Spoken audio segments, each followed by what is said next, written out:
Welcome to Story Mantra, where books bridge cultures and break barriers. I'm your host, Anju Gattani. Please welcome my next guest. Hello, everyone. I'm Anju Gattani, your host of Story Mantra, and I'm so excited to host today an author whose books I have been living and breathing by the pages since I was a teenager in high school. Today, we have the incredible international runaway best-selling author, V.C. Andrews' latest release, Bird Island Lane, and the writer, the elegant writer who was chosen to complete and fulfill all of V.C. Andrews' book franchise is the astounding author himself, Mr. Andrew Niederman. Andrew, welcome to Story Mantra and for sharing your craftsmanship with all of us. Thank you. Thank you for your interest in the V.C. Andrews franchise, which, as you said, going through your age of being a teenager, has been in existence for well over 40 years.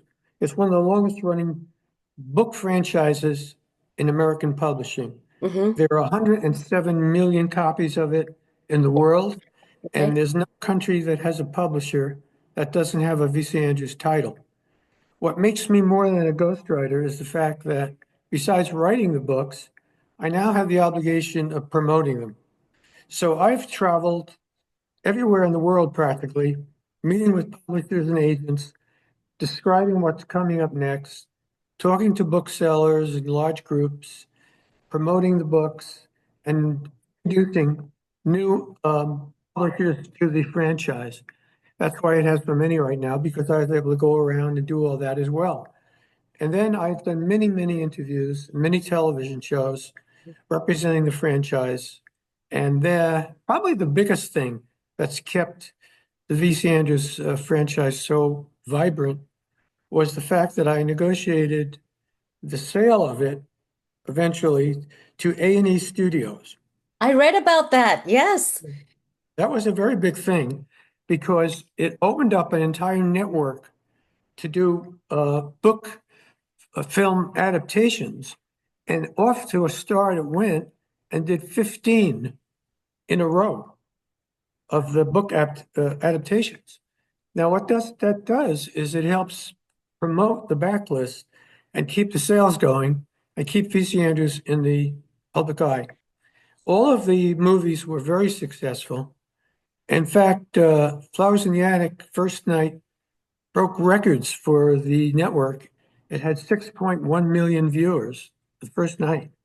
Wow. So we were off to a pretty good start with that, and that was a big thing to have done for the franchise. So you see, I became more than just a ghostwriter. I became, in a sense, V.C. Andrews. You And in became, fact, exactly. Yep. and in fact, I'm using that as the title of my memoir about all of it. It's called Becoming V.C. Andrews.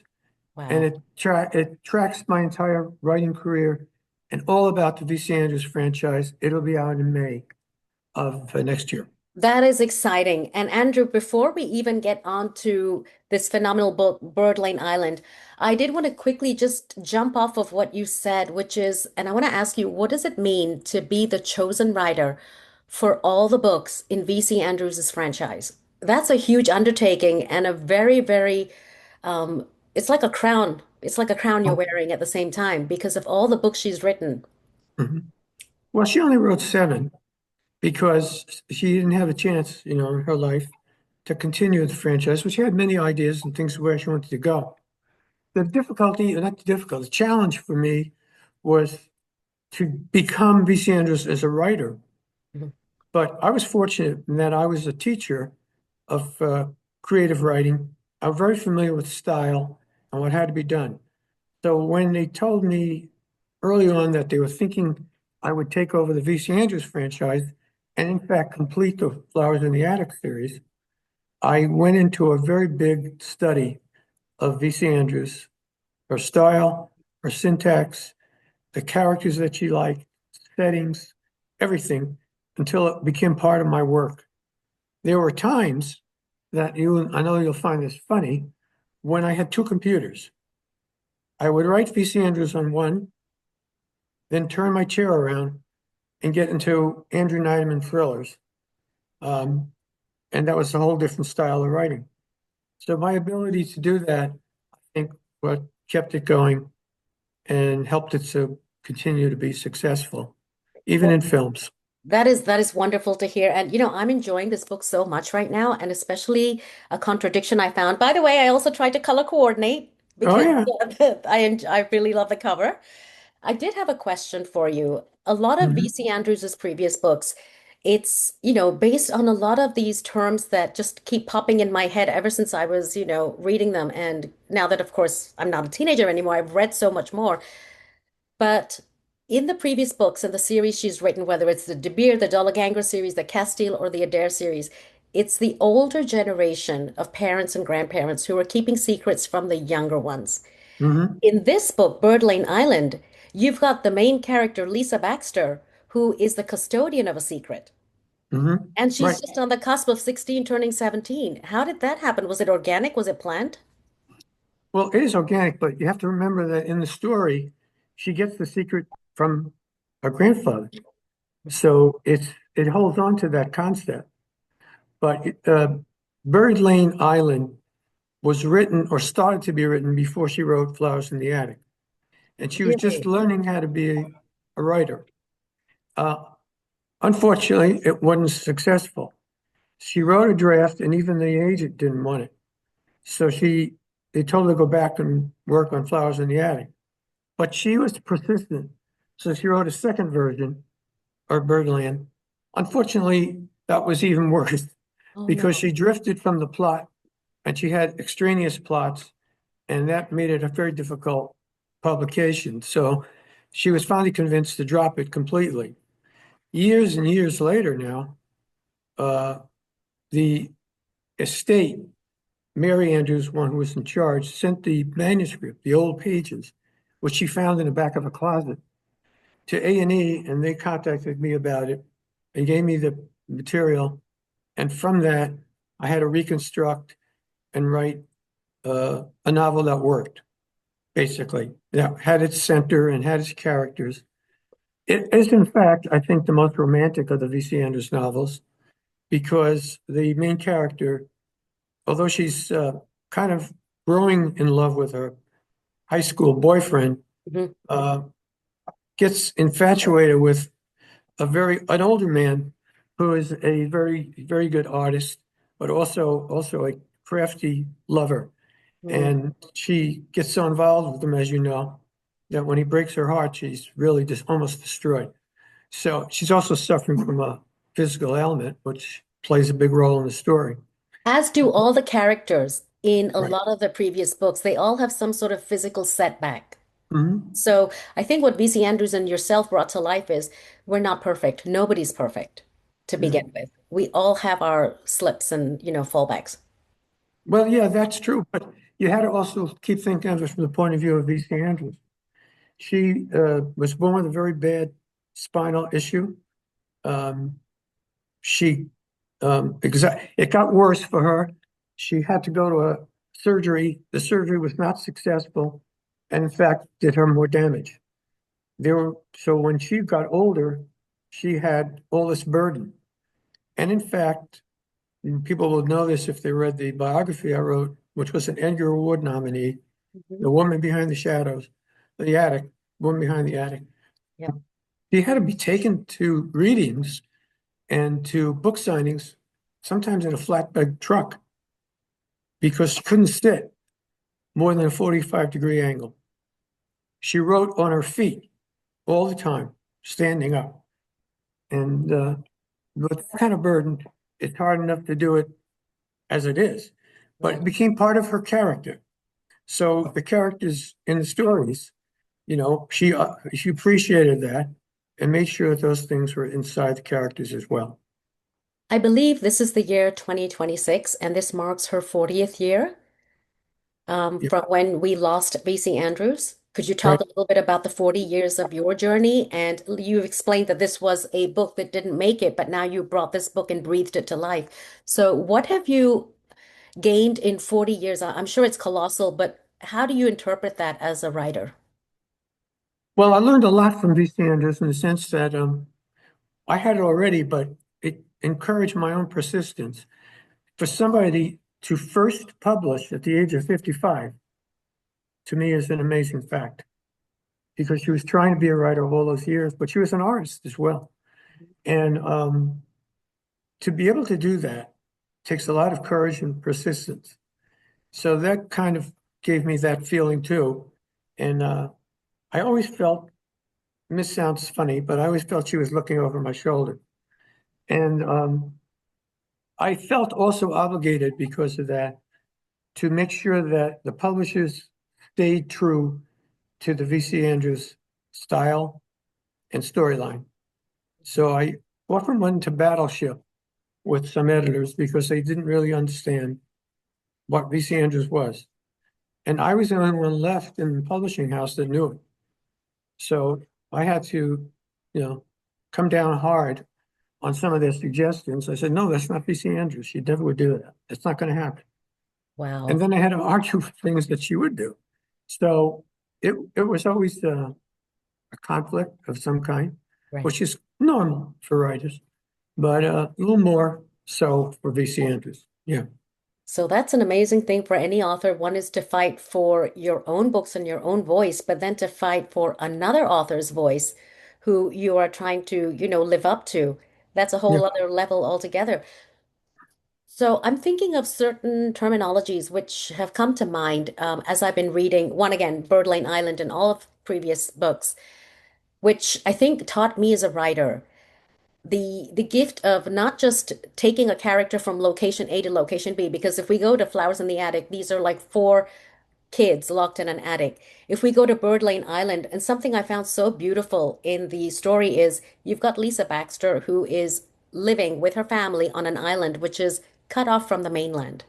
Mhm. At the same time, you've got her as a character. She feels sort of alienated, disconnected with a lot of the people around her, even though they're with her. And she keeps looking out over the ocean and the horizon, wanting more. That's right. Yeah. I think I did a lot of research on Maine and Bar Harbor and Mhm. the whole island world there so that I would make it authentic. But if you read a lot of V.C. Andrews, you know that setting is a critical element in her stories. The houses become a character themselves. Yes. So I use a lot of that because it was what she liked. And basically, that's something you got to stay true to.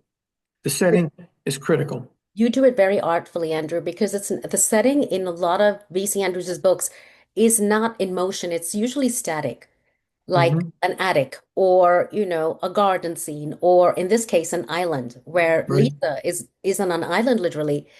But the depth of the book and all of her books come through what I have now phrased in for me is travel of the mind or the psychological journey to the inner psyche. Yeah, that's true. And you have to get your characters become their setting, or the setting has a big influence on who you are. Even, I mean, people that aren't writers, of course, everybody's influenced by their setting. And if you just didn't ignore that, you're ignoring a major part of the character. So once you get the setting, you have to spend a lot of time on it and make sure the character reflects it. So I wanted to ask you something. Again, I've highlighted pages here, which I found so interesting because I found they were almost metaphors from the inner psychological journey to the book itself and the location and setting. When Lisa, in her thought, says on page 11, loneliness. In the end, that made the most sense. It was really why you did most things, to avoid being alone and having your own echoing voice be the only voice you heard. Mhm. Yeah, that's kind of V.C. Andrews, uh, in the in the style Mhm. and in the concept. So, um, yeah, and that became a major motivating factor for her. Yes, definitely. Very good. I'm glad you picked that out. I picked it out because it just struck out. And then there's this other one, this one sentence you wrote, Andrew, which rakes in all of V.C. Andrews's books, all of them, and no matter what series. This is again in Lisa Baxter's point of view. Sometimes I thought our family was like a cobweb of nasty comments. You could ignore them or stay stuck to them all day. Yeah. And the That was so imagery, magical. yeah. I mean, thank you for that. But that's the imagery that V.C. Andrews enjoys. And you have to make the metaphors. They're important. And in her mind, it was the best way to explain it. Yeah. And what about this one, which was one which the grandfather says, which I think is not just a sentence in the book and for the book, but it's a universal theme, which I think you've addressed more on a spiritual level as well. Sometimes you have to compromise with yourself for peace of mind. Don't be ashamed of doing it. Yeah, well, I thank you for that one too, because that's a very important part of the V.C. Andrews character. Mhm. There's so many things pulling at her, and she has to give up some of her own thoughts and do what has to be done. And I think you capture the struggle of the character and the conflict that way. Yes. I mean, these are so prominent, and I've just found that when I read them, they didn't just pertain to this one book, Birdlane Island, but they kind of, reached out to all the characters in all the books she's written. And when I read up on her life as well, it was almost like they interweave. Yes. Oh, yeah. Absolutely. Yeah, I make part of her. That was the whole purpose. That was the challenge. And how did you take that on? Because your character sounds just like VC Andrews is, with the same inner conflicts, the same external journeys, being cut off from an island. There's a tragedy in the family, but she's landlocked Hmm. until somebody gets her to where she needs to go. Well, I believe every writer is a bit of a multi-personality. You have to be. Mhm. So when you sit down and start your character makes your story. So Mm, when you have the character, you have to become that character. right. If you're not able to do that, then you won't be sympathetic and you won't make the right moves. So when you say organic, that's kind of the way I like to write. The character does the story. I'm just like somebody translating it. That's it. Well, you're more than somebody, Andrew. You've done a phenomenal job. And I'd also like to bring up, we're going to have to wrap up because, of course, a million questions are going to just have to stay on the back burner. But two phrases which have been thinking through for quite some time, and I want to hear your thoughts on that pertaining to the series, generational trauma and childhood trauma. Mhm. Yeah, I think P.K. Andrews created the first YA book, which is basically young adult. Yes, she did, because she's writes about children Yeah, maturing into young adulthood who are the main protagonists yeah, of all the yeah. I stories. kind of define it like young adults are people who have adult problems Mhm. and not just young problems. And how they get solved is the struggle. So Mm. um, that's an important concept for the VC Andrews, as well as anybody's writing. And that's where I think the emotional journey, the travel of the mind, the psychological journey to the inner psyche, because you've got these young adults who are, like you just said, burdened with adult problems. They're Right, not emotionally mature to solve them yet. exactly. That's what happens in Flowers in the Attic for sure. Definitely, especially those four characters. And as I read through the series, and I remember I was trying to get the very last book in the series in Hong Kong, where I grew up, Oh, they just didn't have it in stock. oh my gosh. That's SNS UK's responsibility. Simon and Schuster, United Kingdom. They distributed to India Mhm. and to Hong Kong, Singapore, Australia. As I say, Lucy Andrews is a worldwide title. She's a worldwide Author. title, a phenomena, and I'm sure that you, having been chosen to do this, tell me quickly about your 46 books that you've written under your pen name, where we can find you on social media, where we can find more information about VC Andrews. Well, there's a VC Andrews Facebook page, followed by hundreds of thousands of fans. Uh, all my books practically are easy to get on Amazon. Some of them are out of print, but they have the ebooks, that kind of thing. I have a website called Niderman.com, Okay. which tells the plots and the storyline of each of the thrillers. I have about 24 movies. Wow. I have a lot, I mean, I've written two made screenplays. Uh-huh. I wrote Rain, which was a V.C. Andrews film with Faye Dunaway, Hmm. um, Robert Loggia, uh, and Donna Summer's daughter, Brooklyn Sudano, who played Rain. That was a movie we created. I've written movies for USA Cable. So I'm I'm in all parts of the writing. Well, it was an honor to be able to speak to a childhood phenomena that I've been reading since I was in high school, and It to finally meet the author behind the books. And I've lived in several countries, and sounds like it, yeah. I've been very lucky to have lived in different countries and grown up with so many different cultures. But V.C. Andrews's books, right from the beginning, is I think identifiable to any young adult reading. Also to adults who are reading the same books, because you then see from the child's perspective the kind of That's traumas, something, the thought process. yeah, it crossed all age zones, really did. Thank you, thank you, thank you, Andrew, for being on Story Mantra today and sharing your platforms and where we can find you.